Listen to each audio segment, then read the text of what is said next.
The U.S. Energy Department places South Korea on the lowest tier of its sensitive countries list in January, just before the Biden administration left office, amid talk of nuclear arms in South Korea and its brief imposition of martial law.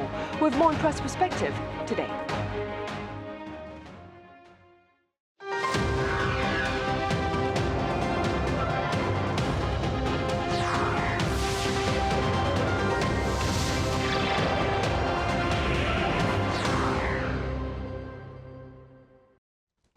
Hello and welcome to Wednesday's edition of Press Perspective. It's March 19th here in Seoul. I'm Min Sunhee. Acting American Ambassador Joseph Yoon to Seoul says the designation of South Korea as a sensitive country by the U.S. Energy Department under the Biden administration in January is, quote, not a big deal. For more on this, I have Kelly Kasulis Cho with the Washington Post back here in the studio with us. Kelly, it's great of you to partake in today's talks as well. Thank you for returning. Thanks for having me. I also have Professor Kim Jae-chun at Sogang University with the pundit's take on today's topic. Professor Kim, it's good to have you on. It's good to be with you. Right, Kelly, we will start here in the studio. So let's begin with some details about the U.S. Energy Department's decision to designate South Korea as a sensitive country. And do tell us a bit more about the countries on that list. Yeah, so this has kind of been a big topic in South Korean news over the course of this month, ever since a South Korean newspaper reported that South Korea was added to the U.S. Department of Energy's sensitive countries list. Countries like Taiwan, Israel, Pakistan are also on that lowest designation on the list of sensitive countries. So just to put this into context, there's different tiers to this list, tiers of severity. South Korea is with Israel, Pakistan, other countries on the lowest tier in terms of being a point of concern for the Department of Energy.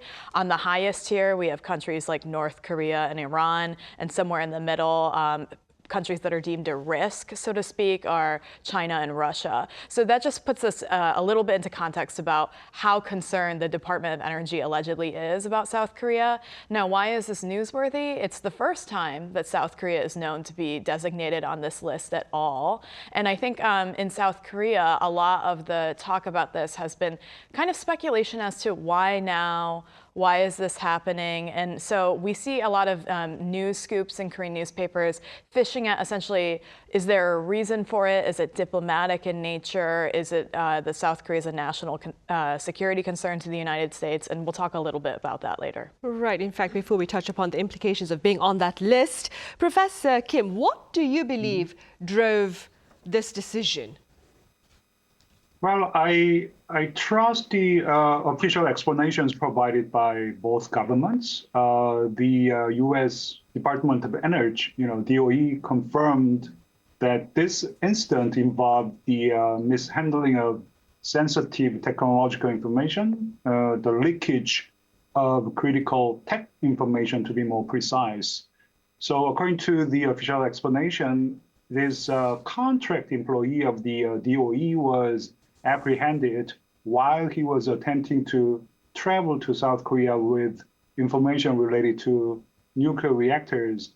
And if this incident was indeed the trigger, it sort of suggests that there may have been several other attempts on the part of South Korea, attempts to obtain critical technology-related information from the United States.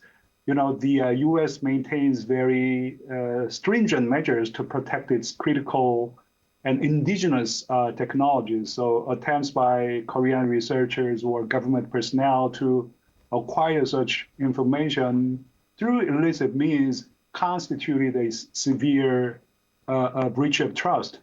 I think this prompted the DOE's decision to classify South Korea as a sensitive country. This decision, however, appears to be solely focused on safeguarding the U.S. technological assets and had no connection to South Korea's domestic political affairs or South Korea's discussion on going nuclear. Right. That's my assessment. Yeah. Right. So, right then, Kelly, what exactly are the implications of being on this list of sensitive countries, and what are the requirements for removal from this list? Yeah, so in theory, there could be potential safeguards or restrictions on cooperation and exchanges between the United States and South Korea related to, say, technologies involving artificial intelligence or nuclear power. And to get off of the list, essentially, I think what the United States would be asking for is some security assurances. This issue has been really interesting because due to the fact that the United States hasn't given a clear, succinct reasoning for why this happened, and not in a swift manner either. There's been a lot of speculation. I think this issue has been kind of taken into the political sphere, for better for worse, whether that's valid or not. It's not my job to weigh in on that, but it's been connected to, say, President Yoon's declaration of martial law last December, and this designation came out in January. It's been kind of discussed in the sense of maybe it's a diplomatic signal to South Korea that it should not pursue its own nuclear armament as a safety measure against North Korea, which is not something that the South Korean government has specifically said it's going to do, but there's been growing calls for that over the years. But as we discussed, I mean, the United States has given no indication that it's this kind of diplomatic nature of an issue, but more so that it might be a technology and security-related issue.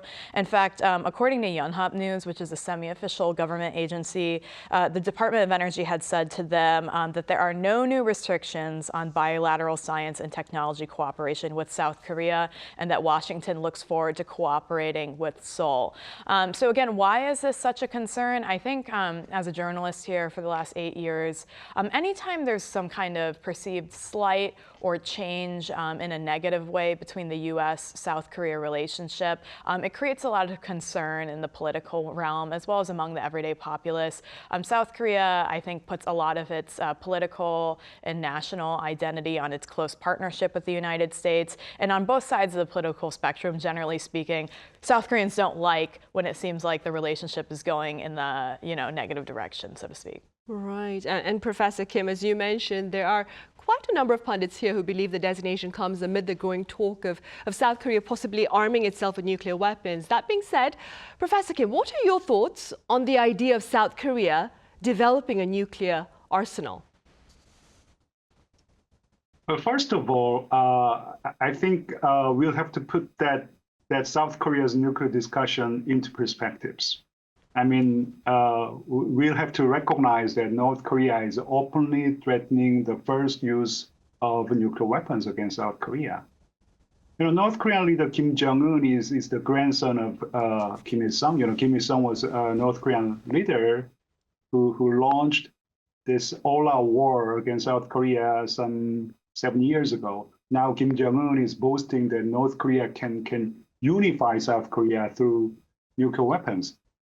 Sure, we trust American extended deterrence, Washington Declaration and the ensuing nuclear consultative group, all these measures that both countries have taken, I believe they made extended deterrence stronger. But that said, many South Koreans worry whether the second Trump administration will fully honor the U.S. security commitments. What if President Trump rushes into so-called small deal with North Koreans? What if Trump gives North Korea a de facto nuclear weapons country status?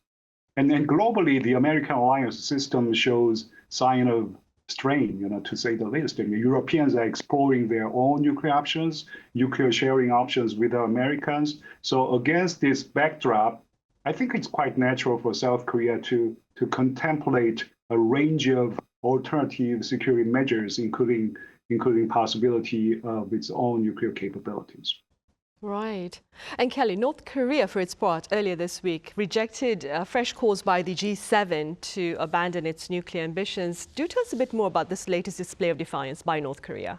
Yeah, unfortunately, that display of defiance is not surprising to me at all. In fact, I would be far more surprised if North Korea said, okay, and actually worked towards denuclearization or reducing its nuclear warheads.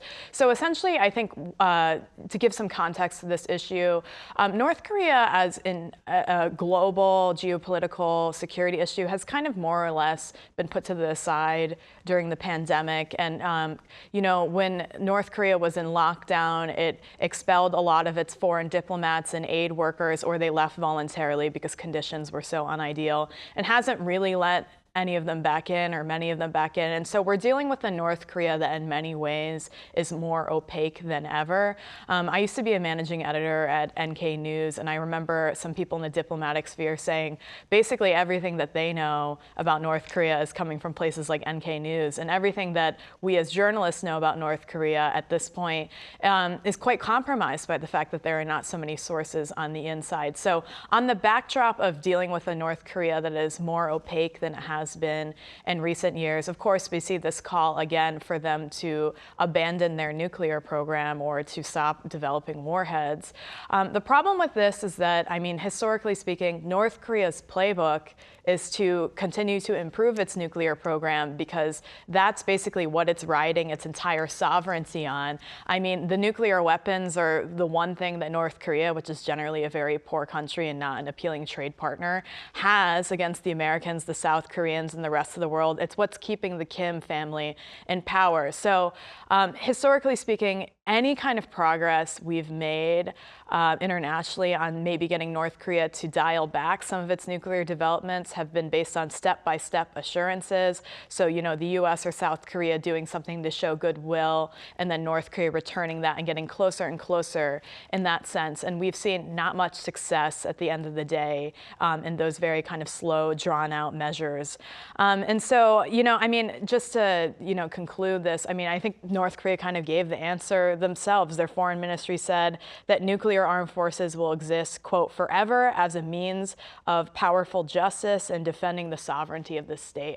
They're basically telling us exactly like how it is and how it's been for many years, which is they're not interested in responding to those calls to denuclearize. Right, and prior to their latest display of defiance, Professor Kim, Mr. Trump last week called North Korea a nuclear power yet again while speaking to members of the media at the White House. Does this worry you, Professor Kim? It does indeed.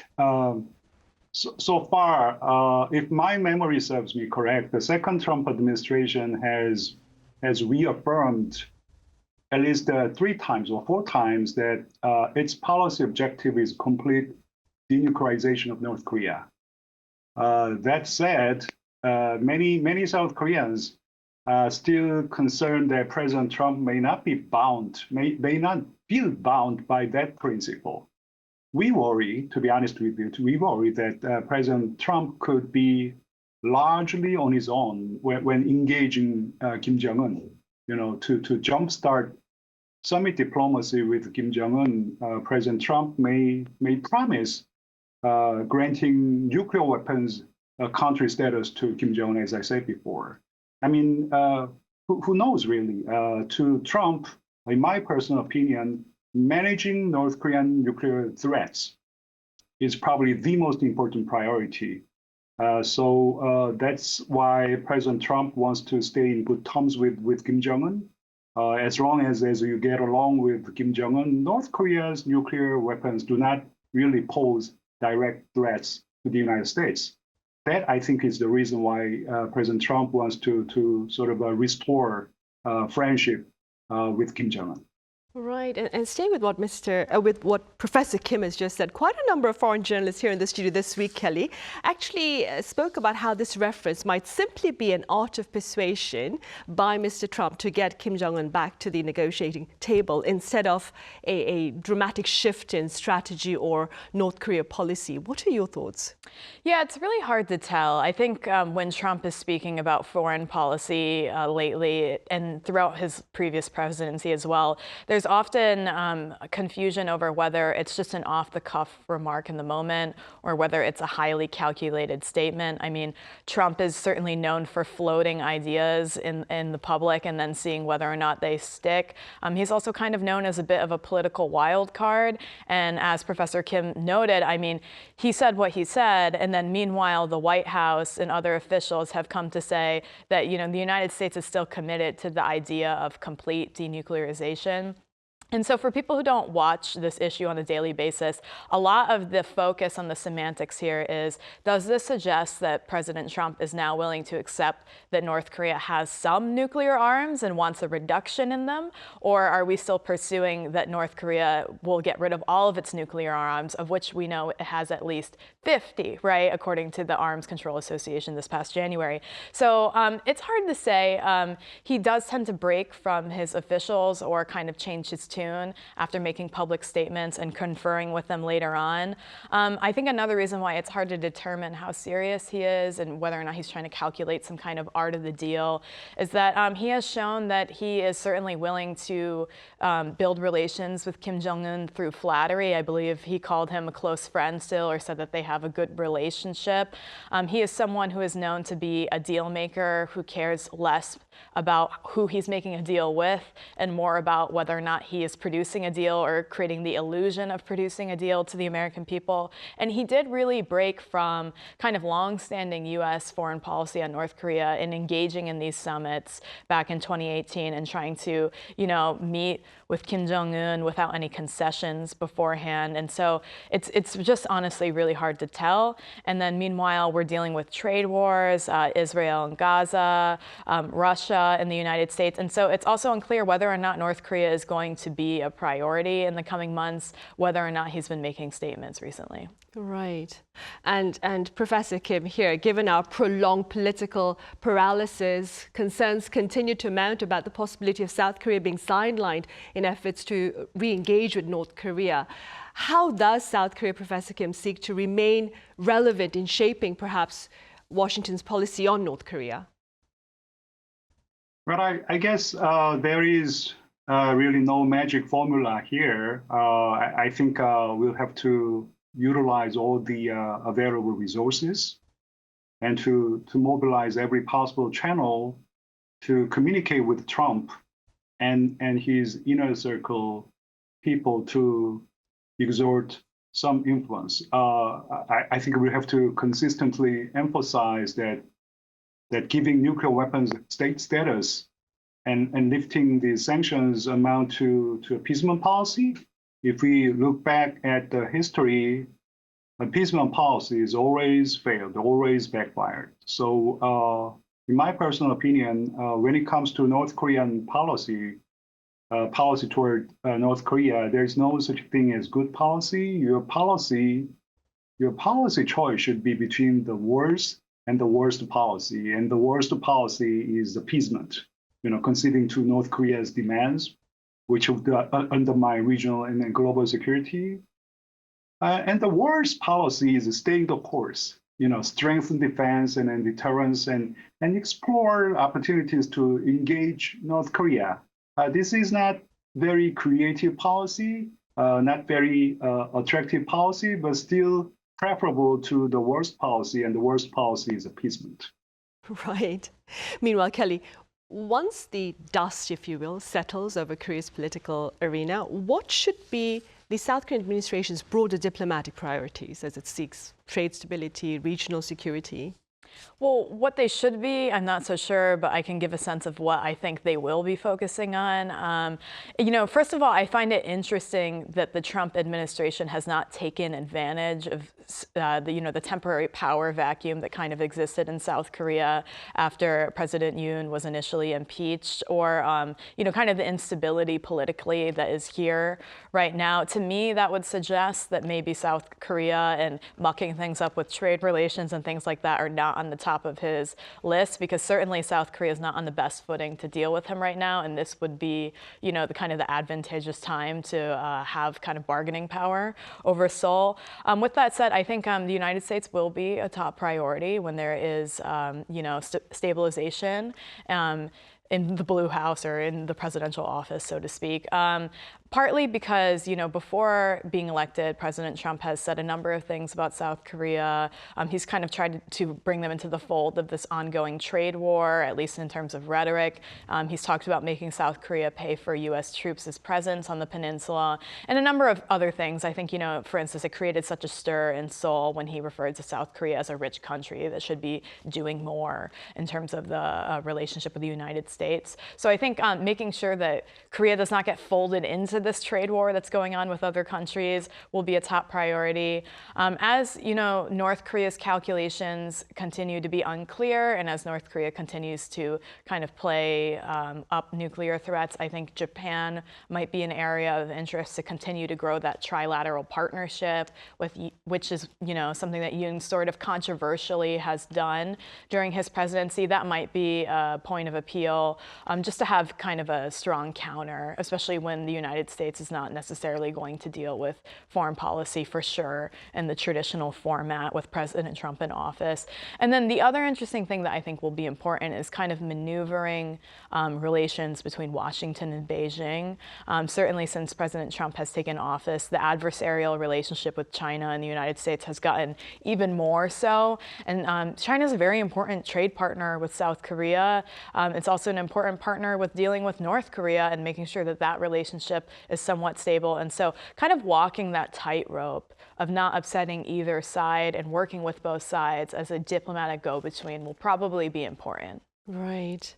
And Professor Kim, what do you suppose should be some of the South Korean administration's domestic priorities once the political turmoil comes to an end? Right. It'll have to come to an end in the first place. It's been over 3 months, I believe, since President Yoon declared that ill-fated martial law. Since then, South Korea's political situations have been really chaotic, rudderless and leaderless. So it's very crucial for South Korea to resolve this political instability first. It is very likely that the verdict of the constitutional court will come out pretty soon, maybe late this week or early next week. Regardless of whether the impeachment decision is upheld, I think it is imperative that South Koreans respect the ruling, and then we really have to move forward and work together to stabilize domestic political situations. As the saying goes, foreign policy begins at home. So we need stability at home so we can weather the adversities that we face in our international relations, in our relations with the second Trump administration. Right, for sure. Quite a number of people have been talking about the importance of finding a path forward for South Korea after its political turmoil settles. All right, Professor Kim, as always, thank you very much for your insights today. And Kelly, here in the studio, thank you so much for your time and thoughts. Thank you. Right, well, that is all the time we have today. Thank you for watching, and do join us again same time tomorrow.